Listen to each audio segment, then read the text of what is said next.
Qazaxıstanın Taraz şəhərində baş tutan TJ Fight Night liqasının final mərhələsində Cəlilabadlı idmançı Əhəd Həmzəli möhtəşəm qələbə qazanaraq WBC International kəmərə layiq görülüb. Qeyd edək ki, Əhəd Həmzəli bu uğura 23 mart 2025-ci il tarixində İstanbulda baş tutan beynəlxalq turnirdə əldə etdiyi qələbə ilə vəsiqə qazanmışdı. Həmin döyüşdə o, Türkiyə Peşəkar Boks Komissiyasının dəstəyi və TJ Promotion'un təşkilatçılığı ilə baş tutan yarışda 7 ölkədən 24 idmançının iştirak etdiyi TJ Fight Night liqasının 50-ci qarşılaşmasında Türkiyəli rəqibini tam üstünlüklə məğlub edərək finala yüksəlmişdi.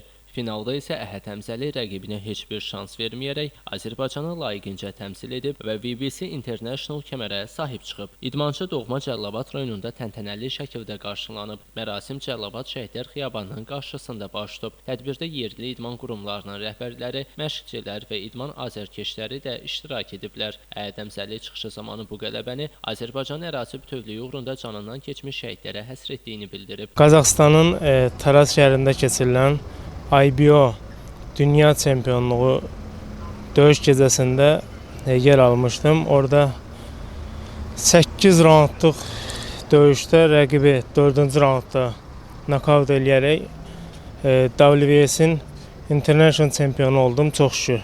Bunu Azərbaycana gətirdim. Qürur verici hissdir. Allah bütün idmançılara nəsib eləsin. Mən də bu qələbəmi şəhidlərimizə, qazilərimizə əsir eləyirəm. Bizim sevincimizin həddi yoxdur ki, biz keçən dəfə də demişdik ki, inşallah ki, Allah qismət elər, bu kəmər Cəlilabada gəlməlidir, Azərbaycana gəlməlidir. Və bu da bizə Allah qismət elədi. İlqar Mustafayev bugün informasiya proqramı üçün.